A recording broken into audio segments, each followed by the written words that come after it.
오늘 우리가 함께 성경 본문 말씀으로 로마서 15장을 읽었는데요. 이 로마서 15장 14절에서 이러한 이야기를 전하고 있습니다.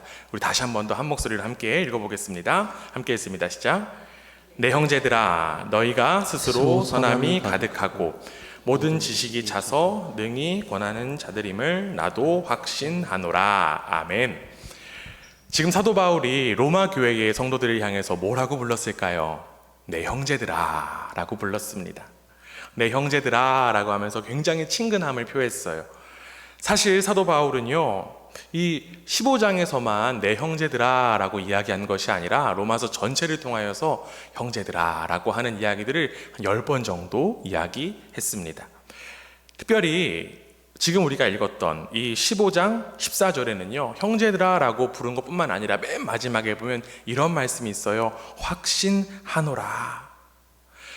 사도 바울은 이 로마의 교우들을 향해서 확신의 마음을 가지고 있었습니다.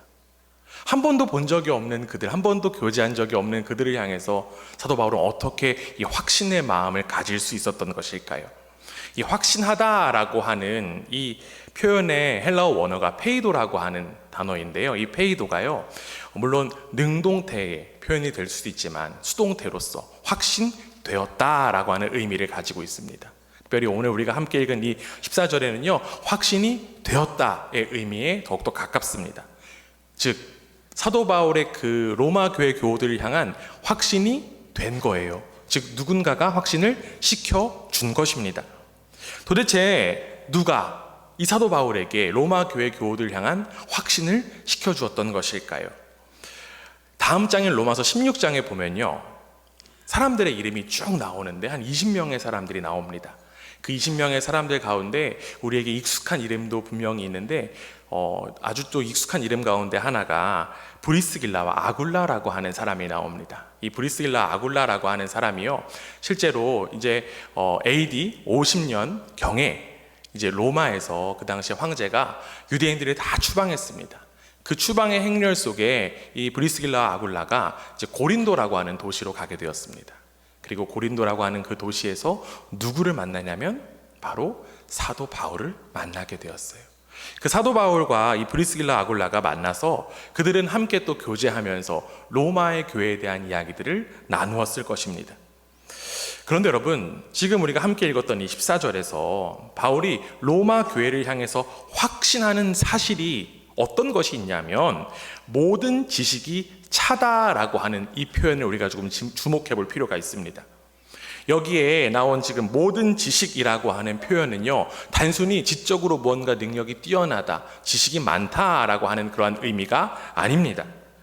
이 지식이 많다, 지식이 차다라고 하는 이 표현은 바로 구원에 대한 체험적인 지식일 뿐만 아니라 하나님의 그 구원에 대한 온전한 이해를 가리키고 있습니다. 바울은 이 로마 교회의 한 명 한 명 성도들이 하나님과 하나님의 그 구원의 역사, 구원의 능력에 대해서 지식이 가득 채워져 있다라고 하는 사실을 확신했습니다.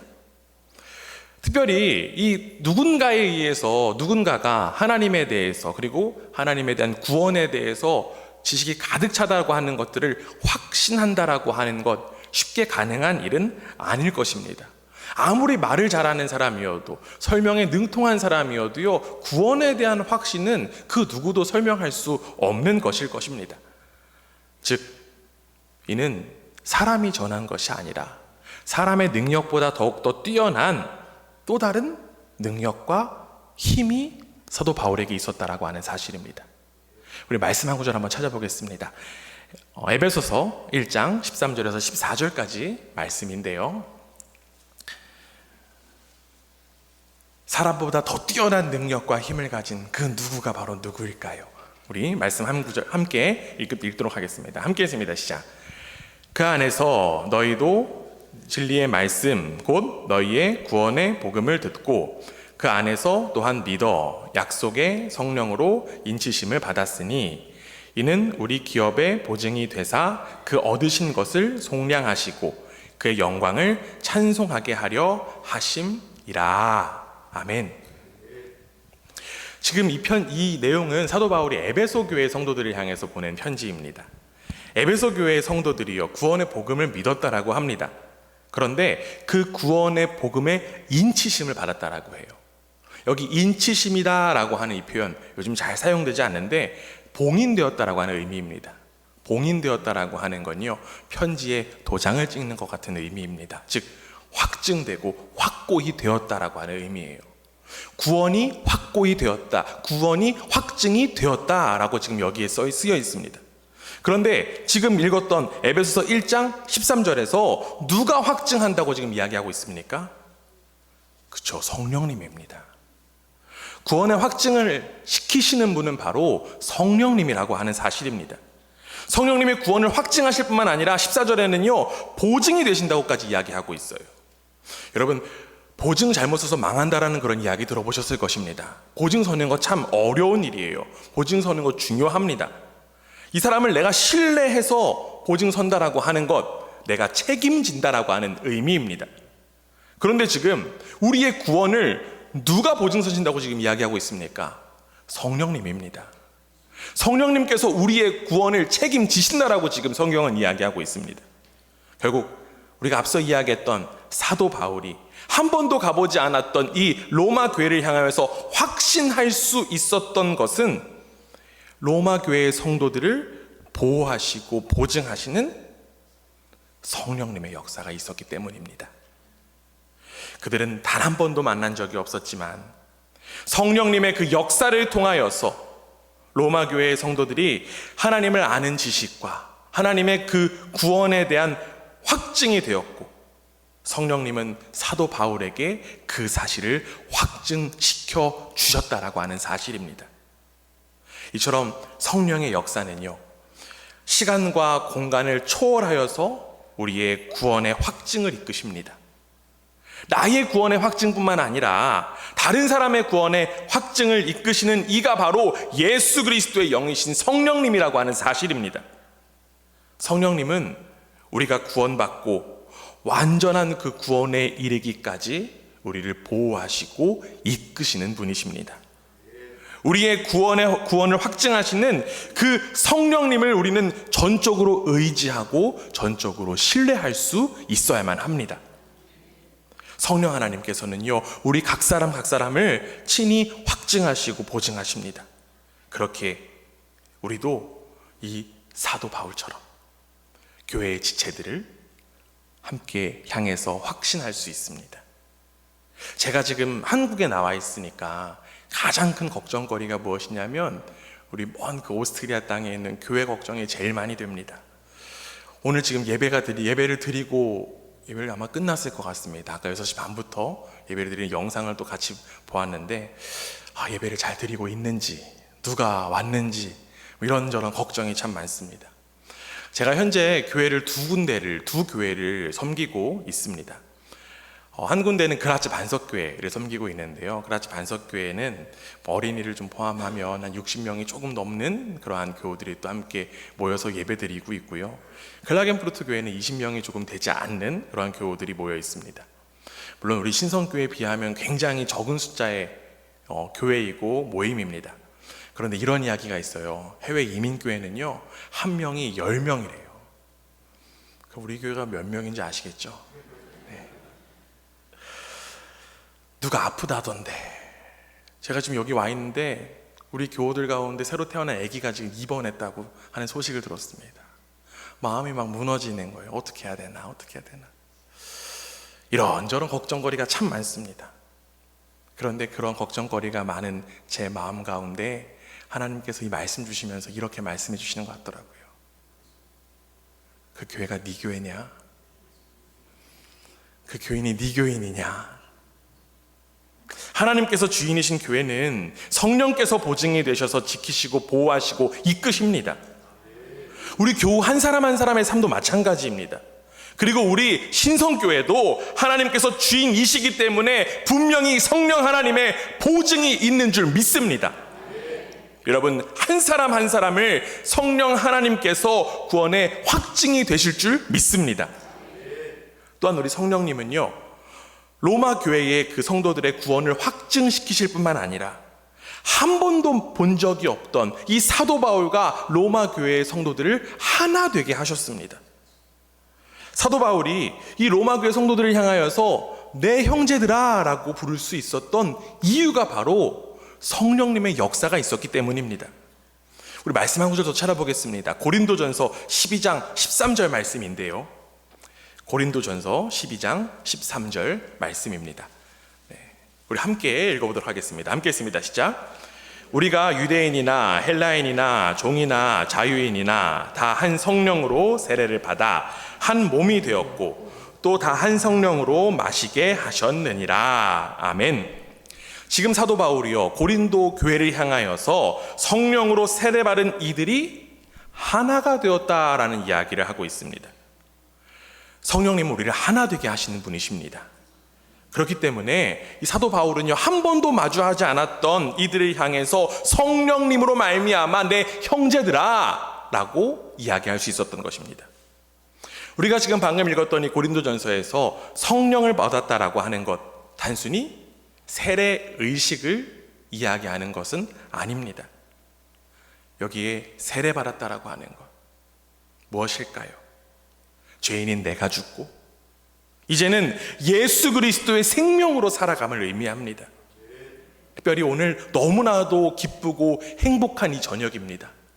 왜냐하면 죄인인 내가 죽고 이제는 예수 그리스도의 생명으로 살겠다라고 결단하는 이 은혜의 시간이 바로 오늘 이 시간이기 때문입니다. 개인적으로 죄인인 내가 예수님과 함께 십자가에서 죽임을 당했고 이제는 부활하신 예수님과 함께 살아가겠다라고 하는 그 믿음의 결단이 일어나는 자리가 바로 이 자리, 이 시간입니다. 물로 세례를 받는 것이 아니라 즉 성령으로 인하여 새로운 생명이 탄생하는 시간, 바로 이 시간이라고 하는 거예요. 오늘 이 시간 성령의 세례로 인하여서 예수 그리스도를 주인으로 모시는 그 새 생명이 탄생하는 기쁨과 감사의 시간이 되기를 주님의 이름으로 축원합니다.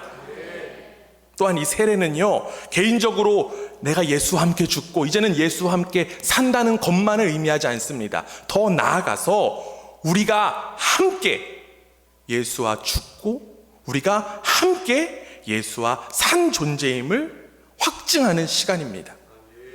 오늘 세례받는 이들만이 아니라 이미 예수 그리스도 안에서 새로운 존재로 태어나 살아가는 모든 이들이 이 시간을 통해서 다시 한 번 더 나의 존재를 확인하고 깨닫는 은혜의 시간이라고 하는 사실입니다. 바로 서로 다른 사람들이 각자 모양이 다르지만 이제는 예수 그리스도로 말미암아 우리가 되는 시간이 바로 이 세례라고 하는 거예요. 그리고 그 모든 일을 가능케 하시는 분이 누구시라고요? 성령 하나님이시라는 사실입니다. 사랑하는 신성교회 교회 여러분, 우리는 이미 한 성령 안에서 한 가족인 줄 믿습니다. 비록 오스트리아 땅도요 굉장히 멀리 있어도, 또한 오스트리아 땅에서도 있는 그 그라츠 반석교회, 클라겐푸르트 교회 교우들을 한 번도 본 적이 없어도 우리가 한 성령 안에서 이미 한 몸인 줄 믿습니다. 우리가 하나님 아버지 안에서 한 가족 되는 것, 어떠한 노력으로 되는 것 아닙니다. 어떠한 수고로 되는 것 아닙니다. 바로 성령님께서 이미 우리를 하나 되게 하신 줄 믿습니다. 서로 다른 환경에서 시간을 보냈고 또 서로 다른 취향을 가지고 있고 서로 다른 성격일지라도 우리는 이미 하나입니다. 가장 큰 공통분모인 하나님을 아버지로 고백하고 있기 때문입니다. 덧붙여 우리 그라츠 반석교회, 그리고 클라겐푸르트 교회, 그리고 우리 신성교회도 하나님 안에서 이미 하나인 줄 믿습니다. 멀리 있지만 우리가 한 성령 안에서 한 형제 교회로서 성령님께서 우리를 이끌어 가시는 줄 믿습니다. 그렇기 때문에 여러분들께 다시금 간곡히 부탁드립니다. 성령 안에서 하나 된 우리 오스트리아에 있는 교회들을 위해서 기도해 주시기를 부탁드립니다. 그렇다면 여러분, 하나님은 왜 우리를 이렇게 보증하시고 확증하시며 서로 다른 우리를 왜 이렇게 하나 되게 하셨을까요?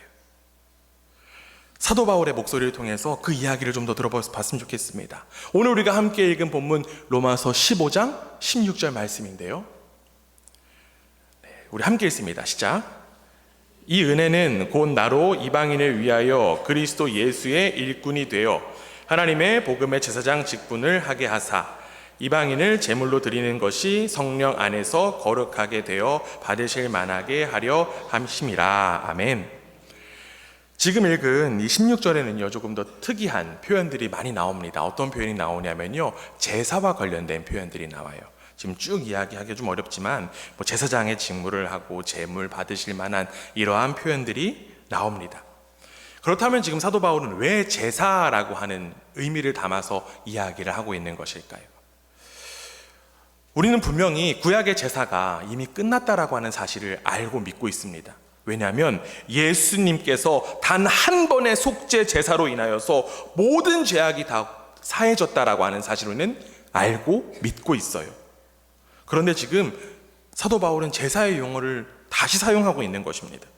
그리고는 심지어 자신이 제사장이라고까지 이야기합니다. 사도 바울은 왜 이러한 이야기를 건네고 있던 것일까요? 사도 바울이 자신을 제사장이라고 이야기했던 것, 자신이 정말 구약에 제사를 드리는 그런 제사장으로 이야기하는 것이 아니라 자신이 하나님의 복음을 위한 영적 제사장임을 드러낸 것입니다. 사도 바울은 하나님께 이 이방인들을 거룩한 산 제물로 드릴 이방인의 제사장임을 스스로 고백했던 거예요. 결국 이방인도 하나님께서 받으셔야 할 합당한 거룩한 산 제물이 되어야 되기 때문에 사도 바울은 자신이 지금 이방인의 제사장입니다, 복음의 제사장입니다 라고 하는 이야기를 건넨 것입니다. 마찬가지입니다. 저와 여러분을 예수 그리스도로 말미암아 먼저 구원하신 이유가 무엇일까요? 그것은 바로 우리가 이 세상 가운데 제사장으로 살아가기 위함입니다. 우리가 서로 다른 우리가 성령 하나님께서 우리를 하나 되게 하신 이유가 무엇일까요? 우리가 이 세상 가운데 우리의 삶의 자리 가운데 영적인 제사장직을 감당하기 위함입니다. 바로 우리 그라츠 반석교회 그리고 클라겐푸르트 교회가 오스트리아 땅에 영적인 제사장인 줄 믿습니다. 너무나도 사랑하는 우리 신성교회가 이 대한민국 춘천 땅에 복음의 제사장인 줄 믿습니다. 혹자는 이렇게 이야기할 수 있습니다. 목사님만 제사장 아닙니까? 왜 저희까지 제사장이라고 합니까? 과연 그럴까요? 말씀 한 구절 한번 직접 찾아보겠습니다. 잘 아는 말씀이실 거예요. 베드로전서 2장 9절 말씀입니다. 베드로전서 2장 9절 말씀 우리 함께 읽습니다. 시작. 왕같은 제사장이요 거룩한 나라요 그의 소유가 된 백성이니 이는 너희를 어두운 데서 불러내어 그의 기이한 빛에 들어가게 하신 이의 아름다운 덕을 선포하게 하려 하심이라. 아멘. 지금 베드로 사도는요 우리가 하나님께서 택하신 족속이고 왕같은 제사장이다 라고 이야기하고 있습니다. 어떤 한 사람만이 제사장이 아닙니다. 하나님의 긍휼하심으로 인하여서 구원받은 우리 모두가 다 왕같은 제사장이라고 하는 사실입니다.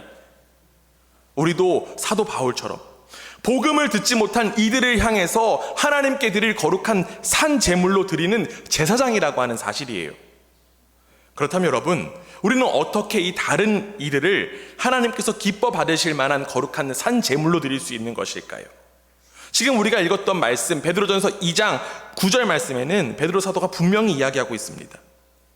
우리를 어둠에서 빛으로 인도하신 이의 아름다운 덕을 선포하라고 하는 것입니다. 사랑하는 여러분, 우리를 어둠에서 빛으로 인도하신 분이 누구십니까? 예수 그리스도입니다. 그렇다면 예수 그리스도의 아름다운 덕을 선포하라고 하는 거예요. 여기 나온 덕이라고 하는 것, 세번역 성경에 보니까 업적이라고 하는 의미가 되어 있습니다. 그렇다면 우리가 이 세상 가운데 거룩한 산 제물로 사람들을 드리기 위해서 우리가 해야 될 것, 즉 예수 그리스도의 업적을 선포하는 것입니다. 우리가 이 세상 가운데 전하게 될 것, 전해야 할 것, 오직 예수 그리스도의 업적밖에 없습니다. 여러분, 예수 그리스도의 업적 무엇이 있습니까? 이것은 가르침이나 행동이 아닙니다. 예수님의 가장 큰 업적은 바로 죽을 수밖에 없는 저와 여러분을 위하여서 예수님께서 대신 죽으시고 부활하셨다라고 하는 사실입니다. 우리가 믿는 것도 바로 이거예요. 우리는 우리에게 빛을 허락하신 그 예수님의 업적을 세상 가운데 나타내야 될 사명이 있는 이들입니다. 우리가 세상과 이웃에 전해야 할 것 다른 것이 아닙니다. 바로 예수님입니다. 예수님만이 길이요 진리요 생명이라고 하는 사실을 우리는 담대하게 전할 수 있어야만 합니다. 우리는 예수님만이 구원이시라고 하는 이 진리를 전해야 되는 제사장입니다. 오늘 신성교회에 와갖고 11시 예배 드리는데 앞에 딱 보고 너무 행복했습니다. 이 세상 가운데 예수님을 전하는 교회가 바로 우리 신성교회이기 때문에 너무너무 마음이 따뜻하고 행복했습니다. 우리 신성교회가 여러 가지 일들을 감당할 때 무엇보다 이 세상 가운데 예수 그리스도를 전하는 교회가 되기를 주님의 이름으로 축원합니다. 하나님은 우리를 가정에, 그리고 직장에, 학교에, 그리고 이 지역에 복음의 제사장으로 친히 보내셨습니다. 내가 아는 모든 사람에게 복음을 전해야 되는 사명이 우리 한 사람 한 사람 가운데 허락되었습니다. 여러분, 내가 아는 것이 없어서 전할 수 없습니다. 내가 말을 못해서 전할 수 없습니다. 핑계 대지 마시기 바랍니다. 우리는 복음을 전해야 되는 사명이 있는 이들이에요. 그리고 하나님께서는요, 그 사명만 허락하신 것이 아니라 하나님께서는 그 사명을 감당할 수 있는 능력을 허락하시는 분이신 줄 믿습니다. 무엇보다 하나님은요, 그 사명을 우리가 감당할 수 있도록 성령 하나님께서 친히 그 일을 이끌어 가십니다. 사랑하는 교회 여러분, 내가 전할 것이 없다고, 내가 용기가 없다고 두려워하지 마시기를 부탁드립니다. 우리는 이럴 때 기도할 수 있어야 돼요. 여러분, 기도는 이럴 때 하는 것입니다. 주님, 그 이방인의 제사장으로서, 복음의 제사장으로서 저도 그 일 감당하고 싶습니다. 이 부족한 자의 입술을 주장하여 주시옵소서. 주님, 이 복음을 들어야 되는 그들의 마음을 주님께서 돌이켜 주시옵소서. 이렇게 기도하는 것이 바로 하나님 나라와 의를 위한 기도인 줄 믿습니다. 이제 우리는 성령의 역사 속에서 순종으로, 아멘으로 그 일을 감당하기만 하면 됩니다. 사랑하는 여러분, 특별히 오늘 세례식을 통하여서 예수 그리스도 안에서 새로운 생명을 얻게 된 이들을 마음 모아서 축하해 주시기를 부탁드립니다. 그리고 이제는 우리가 한 성령 안에서 하나 되었음을 바라보고 함께 세상을 향해서 예수 그리스도를 나타내는 일에 열심을 다하는 우리 신성교회가 되기를 주님의 이름으로 축원합니다. 그리고 그 일을 우리 오스트리아 그라츠 반석교회 그리고 클라겐푸르트 교회가 함께 하는 그날들을 더욱더 꿈꾸고 소망하고 기도합니다. 아멘.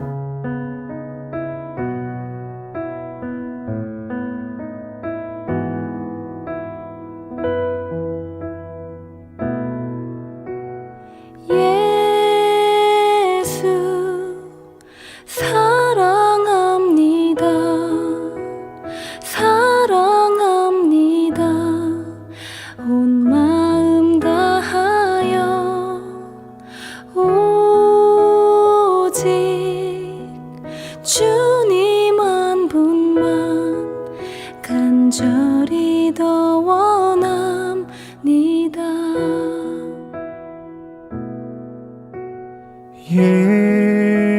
예수 사랑합니다. 사랑합니다. 온 마음 다하여 오직 주님 한 분만 간절히 더 원합니다. 넘쳐나네 넘쳐나네 주를 향한 내 속에 갈망이 주님께로 날 이끌어 주소서. 주님을 더 원합니다.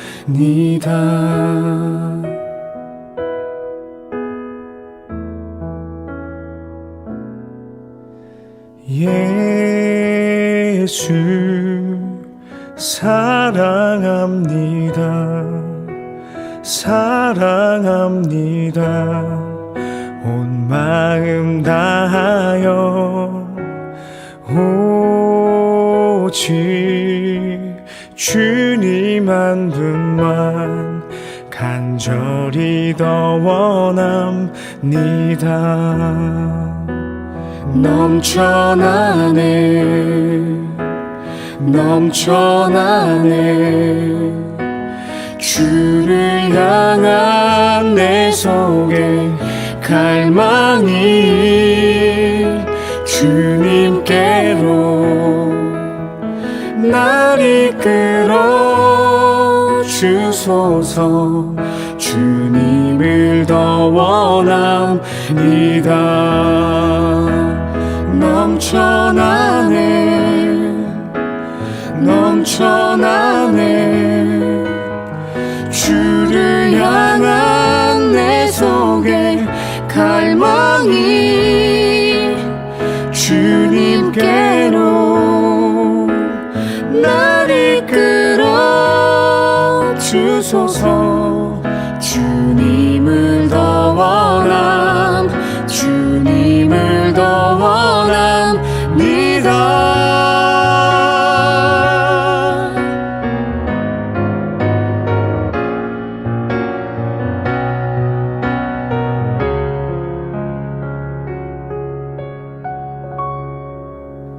넘쳐나네 넘쳐나네 주를 향한 내 속에 갈망이 주님께로 날 이끌어 주소서. 주님을 더 원합니다.